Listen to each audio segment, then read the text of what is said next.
장례가 시작되면요, 선택의 연속입니다. 빈소부터 국은 뭘로 할지, 장례식장을 어디를 가야 될지도 선택을 해야 되는 거예요. 검소하게 치른다고 했는데 1,200만 원이 나왔습니다, 이런 뉴스를 봤거든요. 근데 무빈소는 허례식이 없잖아요. 일단 빈소를 차리지 않기 때문에 선으로 측정이 되고 있죠. 안녕하십니까, 장례지도사 김범진이라고 합니다. 지금 장례지도사로는 8년차 현직에서 근무를 하고 있습니다. 사망자는 매년 늘어나고 있는 추세지만 3일장으로 빈소를 차리고 장례를 치르시는 분들은 점점 없어지는 추세라고 보시면 될 것 같습니다. 혼인신고만 하는 것처럼 사망자도 등록하는 절차만 하는 게 무빈소라고 하죠. 10분이 장례를 치르시게 되면 많으면 2분, 점점 많아지고 있는 추세는 맞는 것 같기는 해요. 1인 가구가 증가하면서부터 그렇게 흘러간 것 같은데요. 시발점은 코로나 이후인 것 같아요. 코로나 전까지만 해도 조문 오시는 분들이 진짜 많았었어요. 접객실에 여사님들이 일을 하시지만 손이 부족해서 저희가 같이 서빙도 하고 이런 경우도 많았었거든요. 장례식장이 북적북적하고 그랬는데 코로나 이후부터는 조문이라는 개념 자체가 많이 없어진 것 같거든요. 암묵적으로 안 와도 된다라는 사회적으로 이슈가 됐었잖아요. 4인 이상 모이지도 말라고 하고 그렇게 하다 보니까 안 가도 된다는 명분이 생기면서 조문도 안 가시는 분들도 많이 계시고 문화가 된 것 같아요, 지금은. 그러다 보니까 굳이 빈소를 차려야 될까? 이런 분들도 많이 계시는 것 같아요. 부고는 알리되 굳이 조문을 안 와도 부의를 받을 수 있는 사회적으로 많이 정착이 되지 않았나 생각을 합니다. 장례가 시작되면요, 선택의 연속입니다. 장례식장 빈소부터 큰 방도 있고 작은 방도 있거든요. 장례식장을 어디를 가야 될지도 선택을 해야 되는 거예요. 그런 것 자체가 많이 부담스러워 하시는 것 같아요. 그래서 무빈소를 하시는 분들이 많지 않을까 그런 생각도 하고요. 경제적인 부분도 들어간 것 같습니다. 관이 얼마인지 수익이 얼마인지 이런 게 오픈되어 있지 않거든요. 좀 불투명하죠. 저도 뉴스 봤는데 장례비가 검소하게 치른다고 했는데 1,200만 원이 나왔습니다, 이런 뉴스를 봤거든요. 빈소를 차리고 3일장을 정상적으로 조문도 받고 하시게 되면 장례식장 대여비가 들어갑니다. 접객도 받아야 되고 가족분들도 주무셔야 되고 3일 동안 머물러야 되는 그 빈소를 빌리는 금액이 대실료가 들어가고요. 이런 부가적으로 들어가는 금액은 기본적으로 깔리지만 정작 금액이 많이 들어가는 거는 음식 비용이 많이 들어가요. 수육도 들어가고 음료도 들어가고 술도 들어가고 이런 게 다 들어가기 때문에 그런 비용이 측정된다고 보시면 되는데, 그리고 화장을 하시는데 향나무관, 솔송관 이런 거는 금액대가 엄청 비싸요. 100만 원도 넘어가고 이래서 관 같은 거는 굳이 태울 건데 그렇게 할 필요가 있을까? 그런 생각을 하기는 해요. 그래서 1,000만 원이 넘어가는 금액이 발생이 되는 것 같아요. 근데 무빈소는 빈소를 차리지 않기 때문에 금액이 현저히 낮아질 수밖에 없는 거죠. 대실료가 안 들어가요. 재물값도 안 들어가고 음식값도 안 들어가는 거죠. 조문을 받지 않고 빈소만 차리는데 1,000만 원이 잘 넘질 않거든요. 허례식이 없잖아요. 일단 무빈소가 저희 회사 상품에는 일하시는 팀장님, 입관하시는 보조, 차량, 관, 수의, 입관 용품 그런 게 들어가는 게 120만 원 정도 들어가고요. 부가적인 비용은 장례식장 시설료가 들어가는 거죠. 안치 비용, 입관실을 사용하는 비용 그런 게 들어가는 거기 때문에 한 200만 원 선으로 측정이 되고 있죠. 그런 걸 따지면 크게 비싼 비용은 아닌 것 같기는 합니다. 옛날에는 우리가 옆집도 누군지 알고 숟가락이 몇 개인지 젓가락이 몇 개인지 알았었잖아요. 저도 어릴 때 어머니 아버지 안 계시면 옆집에 가서 밥 얻어먹고 이런 쪽도 많았거든요. 근데 사회적으로 그런 게 단절되면서 결혼도 안 하신 분들도 많으시고 그런 게 좀 있다 보니까 무빈소를 많이 선택하지 않나. 왜냐면 부담도 주기도 싫고 다른 분들께 내가 부담 받는 것도 싫고 그러면서 오로지 고인만을 위한 추모하는 가족장이 자리가 잡혀가고 있는 것 같아요.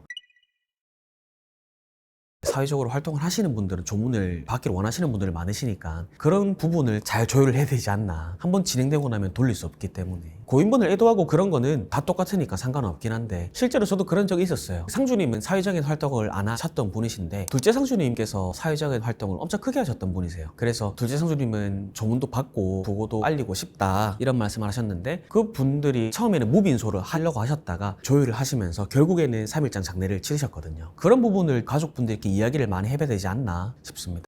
아니요, 없었었어요. 무빈소 장례식장이라고 해서요, 일반 장례 절차와 크게 다르지 않습니다. 다른 거는 하나밖에 없어요. 조문을 받지 않는다. 그리고 가족분들이 머물 수 있는 공간이 없다. 그래서 후회하실 만한 건 없는 거죠. 조문 안 받았다고 후회하실 분들이 있을까요? 부담을 주기 싫어하시는 분들도 계시잖아요. 그런 분들이, 가족분들이 다 의견이 맞아서 우리는 가족으로 장례를 치르자라고 하시는 분들이 무빈소를 치르는 거기 때문에 만족 다 하시는 것 같아요.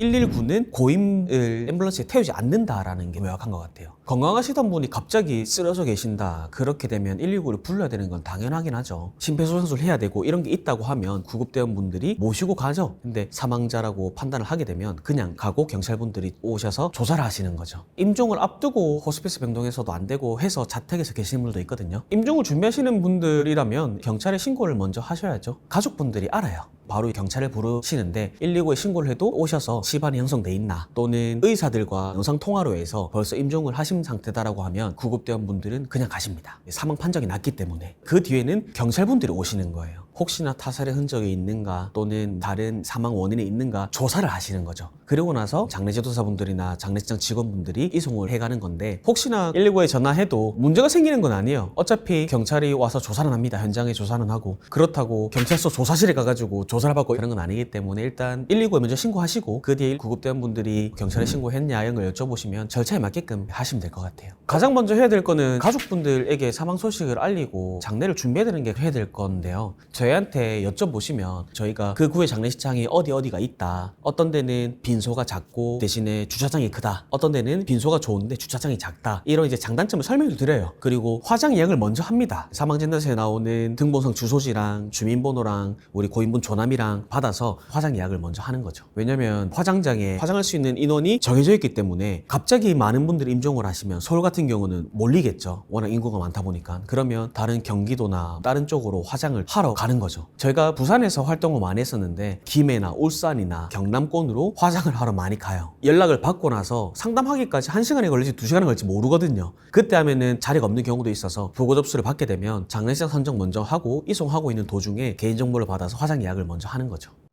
자식이 혼자밖에 없어요. 그러면 종교는 뭘로 해야 되겠다, 장법은 뭐 화장으로 해야겠다, 매장으로 해야겠다, 이런 게 중요한데, 보통 우리가 4인 가구잖아요. 그러면 사위님도 계실 거고 며느님도 계실 거고 그 가족분들이 종교가 다 다르고 원하는 게 다 다르기 때문에 미리 정해주셔도 장례식장에서 만나서 많이 바뀌어요. 첫째 상주는 뿌리게 되면 비용이 안 드니까 뿌리고 싶다 했는데 다른 가족분들이 낙골당비 내가 낼 테니까 낙골당에 모시자, 나는 부모님을 추모할 수 있는 공간이 필요하다, 난 힘들 때마다 부모님 추모하는데 가고 싶다, 이렇게 되면은 낙골당에 갈 수도 있는 거고, 이제 상황에 따라 다르기 때문에 외동이다 이게 아니면 굳이 중요한 것 같지 않아요. 절이죠. 언제 절을 해야 될지 타이밍을 모르시는 분들, 그런 분들이 많으신 것 같아요. 조문을 가게 되면 고인분께 큰절 2번 하고 반절 1번 하고 상주님과 맞절 1번 하고 일어나서 얼마나 상심이 크시겠습니까? 하고 돈을 넣고 나오는 거죠. 이게 이제 기본적인 건데 순서는 중요하지 않습니다. 그리고 건배는 안 좋습니다. 건배라는 의미 자체가 축하의 의미가 크거든요. 장례식장에서 건배를 하시는 건 예의에 어긋나는 거죠. 그런 상도덕에 어긋나는 거기 때문에 건배만 하지 않는다면, 그리고 큰 소리로 웃고 떠들고 이런 것도 저는 괜찮다고 봐요. 왜냐면 옛날에 장례식에는 화투 치고 웃고 떠들고 오랜만에 만난 지인들, 가족들 다 같이 만나서 이야기하고 이런 게 문화였거든요. 월드컵 할 때 장례식장에서 상주가 가음지르고 응원하고 이런 쇼츠도 많이 돌잖아요. 짧은 영상들도. 어느 순간부터 장례식장에서 웃으면 안 된다, 장례식장에서는 조용히 해야 된다, 이런 게 좀 바뀐 것 같아요. 근데 저는 그거는 잘못됐다고 생각하지 않습니다. 건배하는 것만 조심하면 되지 않을까. 서울 같은 경우에는 부의함이 밖에 있는 데도 많잖아요. 돈을 넣고 들어가는 데가 많거든요. 근데 아랫지방 같은 경우는 부의함 자체가 안에 있는 데도 많아요. 고인분께 예를 갖추고 다 하고 나서 부의금을 넣고 나오잖아요. 이게 상황마다 다른 거지 조문 절차가 답은 없습니다. 예를 들어서 기독교 분들 절 안 하시고 헌화하시잖아요. 꽃 봉오리가 영정사진으로 가게끔 놓으시는 분들도 있고요. 꽃 줄기가 영정사진으로 가게끔 놓으시는 분들도 있어요. 근데 뜻이 다 다르거든요. 꽃 봉오리를 영정사진으로 놓게 하시는 분들은 흠양하라고, 꽃 냄새를 맡으라고 하시는 의미가 있고, 꽃 줄기를 주시는 분들은 꽃 줄기 잡고 가시라고 이런 의미도 있어서 조문을 가고 고인을 애도하는 게 중요한 거지 절 3번 하고 4번 하고 꽃을 어떻게 놓고는 중요하지 않은 것 같아요. 저는 그런 경우도 있었어요. 조문을 갔는데 건축업을 하고 퇴근하자마자 흙먼지를 묻히고 오시는 분들도 계셨거든요. 가족분들이랑 엄청 각별하셨던 분이셨던 것 같아요. 안전화에다가 뒤집어 쓰고 오셨는데도 눈물 흘리시면서 고인분께 예를 다하고 가족분들이랑 인사를 하는데 가족분들이 막 고맙다고 안아주시더라고요. 진짜 고인분을 애도하는 마음만 있으면 조문 절차가 뭐가 중요하겠나 싶습니다.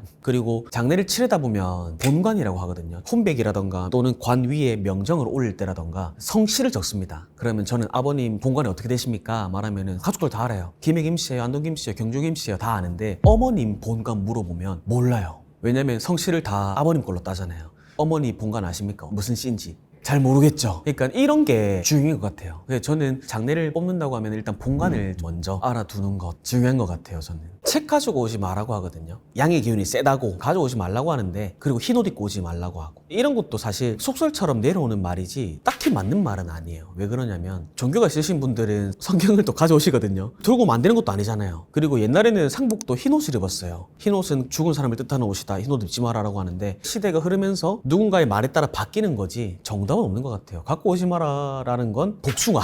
복숭아는 진짜 귀신 쫓는 음식이잖아요. 육개장을 먹는 이유가요, 고춧가루도 귀신 쫓는 음식이거든요. 근데 조문 오신 분들에게 귀신 붙지 말라라고 육개장을 먹는 거예요. 그런 것처럼 제사상에 복숭아 올리고 이런 것만 하지 않는다면 뭐든지 상관없을 것 같습니다. 저도 많이 뿌렸어요. 제가 무당분들을 많이 만나거든요. 촬영도 많이 같이 하고, 소금을 뿌리는 게 진짜 좋대요. 왜냐면 안 좋은 것들을 정화시키고 떨쳐내고 하는 효과가 있다고 하더라고요. 장례를 처음 시작을 했었을 때 굵은 소금 포대자루 있잖아요. 포대자루가 현관문 앞에 있었어요. 저는 맨날 장례식장을 가니까 일 마치고 몸에 소금 뿌리고 집에 들어가고 이런 게 있었거든요. 근데 어느 순간부터 귀찮아가지고 안 되더라고요. 근데 안 해도 탈은 없는 것 같아요. 근데 아직까지 야 소금 뿌렸나 이런 분들도 계시고, 이야기도 듣기도 많이 들어요. 그런 거 함으로써 자기에게 조금 편안함을 줄 수 있다면 하는 것도 나쁘지 않다고 생각합니다. 조의금은요, 고인에게 주는 돈이라고 생각을 하시면 됩니다. 고인을 애도하는 마음으로 내는 돈이에요. 부의금은 옛날에 우리가 자택에서 장례를 치렀을 때 집에서 다 음식하고 뭐 하고 했었잖아요. 그런데 돈을 조금 보태는 식으로 가족한테 주는 게 부의금이었었어요. 고인을 애도하는 마음으로 주는 돈, 조의금. 경제적인 거에 보탬을 해라, 부의금. 근데 두 개가 똑같은 말이에요. 그걸 조금 더 넓게 따지면 부의금이라고 하거든요. 넓은 방향으로 경조사나 장례나 이런 거 다 따졌을 때 부의금으로 쓰는 단어고, 부의금 냈다고 해서 잘못된 말도 아니고 다 똑같은 말인 거죠. 부의금은 홀수로 내라는 거는 유교 사상이 음양오행이 맞춰줘야지 좋다고 하거든요. 장례는 음이잖아요. 음의 기운이 세다고 하고 홀수는 양의 기운이 세다고 하거든요. 그래서 돈을 홀수로 내야 된다. 3만 원, 5만 원, 7만 원, 9만 원 해야 되는데, 5만 원권이 생겨나면서 9만 원은 9수처럼 안 좋은 의미가 있어서 5만 원권이 나오면서부터는 9만 원은 9수 그런 걸 빼고 10만 원으로 이렇게 통일이 되는 거죠. 그래서 음양오행을 맞추기 위해서라고 생각하시면 될 것 같습니다.